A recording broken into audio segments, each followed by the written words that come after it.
मित्रों नमस्कार, नरेश दाधीच। हम लोग बात कर रहे हैं उदारवाद में जो क्राइसिस है उसके बारे में। मैंने पिछले वीडियो में बताया था कि जो एक सबसे बड़ी समस्या सामने आ रही है उदारवाद के, वो है कि जो उदारवादी राज्य हैं वे भी धीरे धीरे जो ऑथोरिटेरियन लीडरशिप है उसके अंतर्गत आ रहे हैं और वे राज्य उदारवादी नहीं रहे हैं और अनडेमोक्रेटिक नॉन डेमोक्रेटिक बनते जा रहे हैं। कुछ ऐसे राज्य भी हैं जो उदारवादी नहीं थे और डेमोक्रेटिक भी नहीं थे, लेकिन वहाँ पर सत्ता ऑथोरिटेरियन नहीं थी। तो किसी दल का नेतृत्व था या किसी ग्रुप का नेतृत्व था, लेकिन धीरे धीरे वो भी ऑथोरिटेरियन बनते जा रहे हैं। अभी हाल ही में एक पुस्तक आई है, लैरी डायमंड एंड प्रेटनर की पुस्तक है। इसमें ये बताया गया है कि किस तरह से ऑथोरिटेरियनिज्म सारी दुनिया में ग्लोबल होता जा रहा है, सारी दुनिया में फैलता जा रहा है और जो बड़े बड़े देश हैं उसमें ऑथोरिटेरियनिज्म ज़्यादा आ रहा है। और उसने उदाहरण दिए हैं चीन का, रूस का, ईरान का, सऊदी अरबिया का और वेनेजुएला का। तो ये वो बड़े देश हैं जिनमें ऑथोरिटेरियनिज्म स्थापित हो चुका है और हम जानते हैं कि ऑथोरिटेरियनिज्म उदारवाद के बिल्कुल विपरीत होता है। तो इसलिए जो पहली एमर्जिंग प्रॉब्लम है, समस्या है, वो है कि हम उदारवाद में इस बढ़ते हुए ऑथोरिटेरियन ट्रेंड जो ग्लोबल है उसका मुकाबला कैसे करें। दूसरी जो बात आज हम शुरुआत करना चाहते हैं वो है कि उदारवाद मुख्य रूप से पूंजीवाद के राजनीतिक दर्शन के रूप में सामने आया था और हम जानते हैं कि हर राजनीतिक दर्शन किसी न किसी आर्थिक व्यवस्था से जुड़ा रहता है। तो पूंजीवाद जब का उदय हो रहा था सामंतवाद के बाद में, सामंतवाद और मर्केंटलिज्म के बाद में, तो जिस राजनीतिक दर्शन की आवश्यकता थी वो उदारवाद था और जॉन लॉक ने उदारवाद इस बात को सबसे पहले सामने रखा था 17वीं सेंचुरी में। तो पूंजीवाद धीरे धीरे 17वीं शताब्दी के बाद में धीरे धीरे बढ़ता गया और आज पूंजीवाद का बहुत बड़ा स्वरूप हमारे सामने नज़र आ रहा है और जो उसका विकल्प था अर्थव्यवस्था का साम्यवाद, वो समाप्त प्राय नजर आता है। लेकिन क्या पूंजीवाद अब अपने सैचुरेशन पर पहुंच गया है? क्योंकि पूंजीवाद में भी कई प्रकार की समस्याएं नजर आने लगी है। इंपीरियलिज्म, जैसे लेनिन ने कहा था कि जो साम्राज्यवाद है वो पूंजीवाद का एक अंतर्राष्ट्रीयकरण है, अंतिम स्टेज है। तो साम्राज्यवाद भी आ गया, कॉलोनियलिज्म भी आ गया और उसके खिलाफ रिवोल्ट भी हो गया है। कई देश आज़ाद हुए हैं उसके कारण से। तो पूंजीवाद अब एक ऐसी स्थिति पर पहुंच गया है, ऐसा माना जाता है कईयों के द्वारा, कि वो अब आगे नहीं जा सकता, उसमें और विकास संभव नहीं है। तो पूंजीवाद अब बिखरना शुरू होने वाला है। कुछ तो हो चुका है। ये ग्लोबलाइजेशन के बाद में जो पूंजीवाद का नया स्वरूप सामने आया है वो इतना ज़्यादा फैलाव ले चुका है कि अब उसको नियंत्रण करना लगभग असंभव है। इसलिए अराजकता की स्थिति पैदा हो रही है आर्थिक व्यवस्था में, ऐसा कुछ लोगों का मानना है। और जब पूंजीवाद अपने अंतिम चरम पर पहुंच चुका है तो जो पूंजीवाद के साथ राजनीतिक दर्शन आया था वो कैसे सर्वाइव कर सकता है। तो उदारवाद जो है वो नहीं बच पाएगा। इसका एक बड़ा कारण ये भी माना जाना लगा है कि अब पूंजीवाद चूँकि समाप्ति की ओर है किसी न किसी रूप में, तो अब उस पर आधारित एक राजनीतिक दर्शन कैसे बचेगा। तो जो नए व्यवस्थाएं इसको चैलेंज कर रही है उसमें हम कह सकते हैं कि वो अराजकतावादी भी है, मार्क्सवाद भी पुनः जन्म ले रहा है किसी न किसी रूप में, नए तरीके सामने आ रहा है। और टोटलिटेरियनिज्म तो है ही, सर्वसत्तावाद। तो ये फांसीवाद, सर्वसत्तावाद या अराजकतावाद जिसमें राज्य की बिल्कुल आवश्यकता न हो, या जिसे कह सकते हैं मार्क्सवाद, ये नए प्रकार के चैलेंजेस पूंजीवाद को आ रहे हैं और उसी के साथ साथ उदारवाद को भी आ रहे हैं। तो इस पर हमें सोचना होगा कि उदारवाद इन नई परिस्थितियों में कैसे सर्वाइव करेगा। एक और महत्वपूर्ण प्रश्न इससे जुड़ा हुआ है उदारवाद से, वो ये है कि उदारवाद सामान्यतः प्रजातंत्र के साथ ही चलता है। प्रजातंत्र और उदारवाद दोनों एक दूसरे से जुड़े हुए हैं। प्रजातंत्र का इतिहास थोड़ा नया है, 19वीं शताब्दी से आरंभ होता है। जो आज का प्रजातंत्र जिसे हम कहते हैं, प्राचीन प्रजातंत्र की बात नहीं कर रहे हम, तो जो आज का प्रजातंत्र है वह 19वीं शताब्दी से आरंभ होता है। लगभग, और 19वीं शताब्दी से अब धीरे धीरे बढ़ता जा रहा है।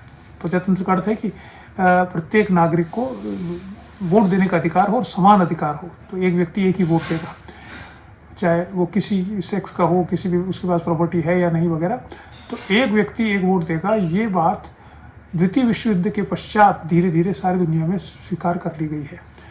और आज जो 200 के करीब राष्ट्र हैं दुनिया में, उसमें से लगभग 150 राष्ट्र ऐसे हैं जो इस सिद्धांत को मानते हैं किसी न किसी प्रकार से, कि वहाँ पर एडल्ट फ्रेंचाइज है, वोटिंग होती है और सरकारें चुनी जाती है। तो अब प्रजातंत्र चूँकि इसका फैलाव इतना हुआ है, तो इसका फैलाव होने के कारण से इसमें समस्या भी सामने आने लगी है।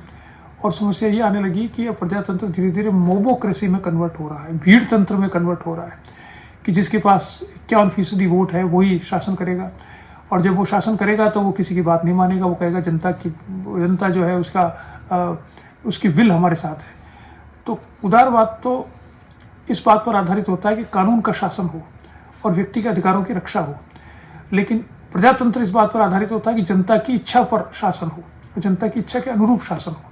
तो जब इन दोनों में टकराहट होती है तो फिर उदारवाद कमज़ोर पड़ता जाता है। और टकराहट तब होती है जब प्रजातंत्र मोबोक्रेसी में, भीड़ तंत्र में परिणित होने लगता है, जैसा कि नज़र आ रहा है बहुत सी जगहों पर।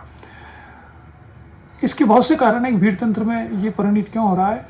बहुत से कारणों से एक कारण, जो अधिकतर कारण है वो तो उसके अंदर ही निहित है। एक जो कारण था कि प्रजातंत्र चूँकि बड़े बड़े राज्यों में आने लगा, तो जो प्रतिनिधित्व होता है जनता का, तो उस प्रतिनिधित्व के लिए राजनीतिक दल सामने आए 19वीं शताब्दी में।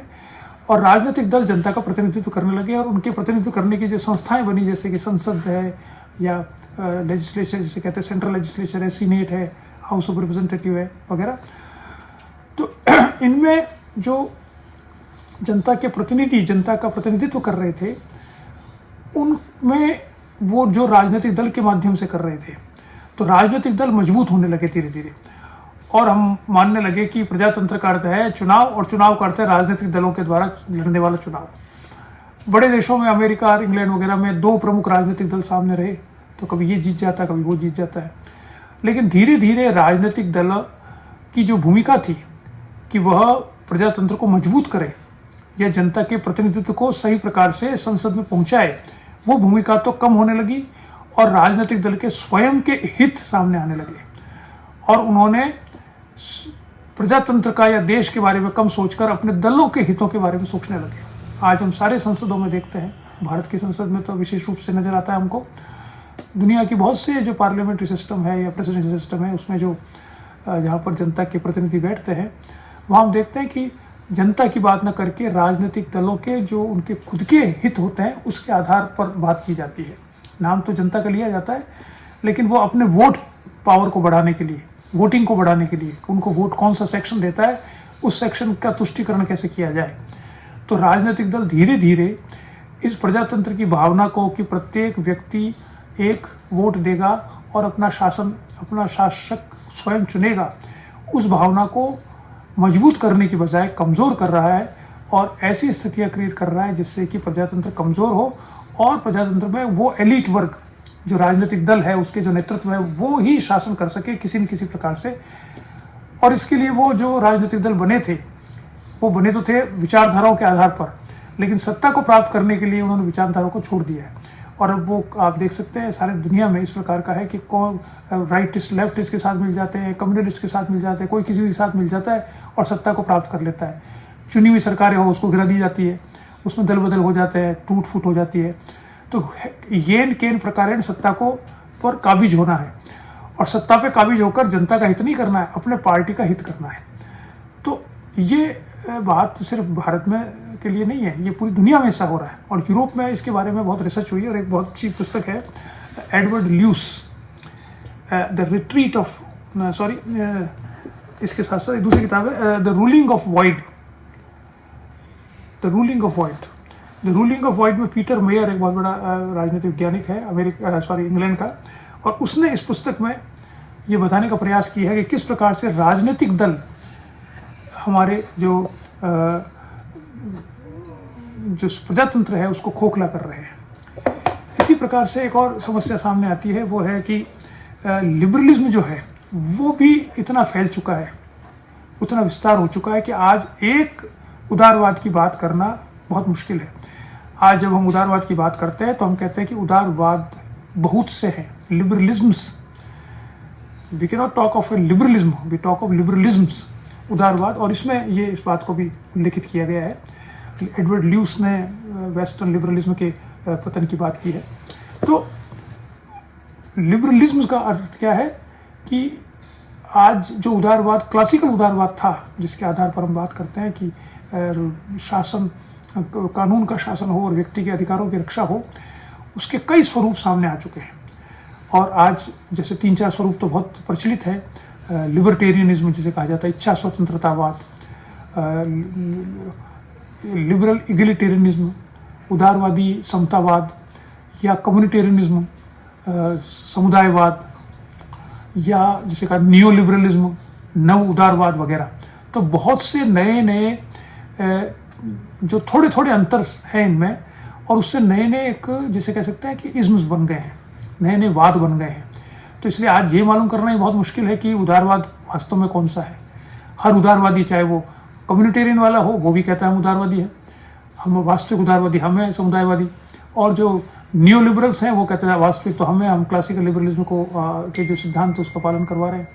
तो आज वास्तव में उदारवाद क्या है ये भी अब संशय में आ चुका है।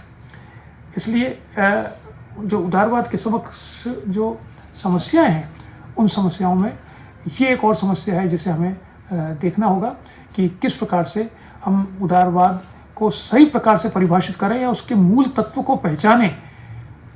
वो मूल तत्व ही आज अस्पष्ट होता जा रहा है। इसलिए उदारवादी तरीके से को कंजर्वेटिव भी उसके पार्ट बन गए हैं, जो रूढ़िवादी भी उसके हिस्सा बन गए हैं, मार्क्सवादी भी उसका हिस्सा बन गए हैं। आजकल लेफ्ट लिबरल्स की बात की जाती है।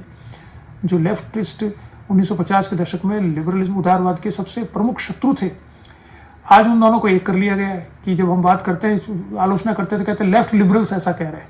तो उदारवादी और मार्क्सवादी एक हो गए हैं, किसके खिलाफ? रूढ़िवाद के खिलाफ या नियो लिबरलिज्म के खिलाफ। 1950 के दशक में रूढ़िवादी उदारवादियों के साथ थे, अगेंस्ट मार्क्सिज्म, मार्क्सवादियों के, कम्युनिस्टों के। तो ये एक ऐसा परिवर्तन हो रहा है समाज में, राजनीतिक विचारों में, कि ये मालूम करना ही मुश्किल हो रहा है कि उदारवाद वास्तव में कौन सा है। आज इतना ही देखते हैं, कल इसके आगे बात करेंगे। नमस्कार।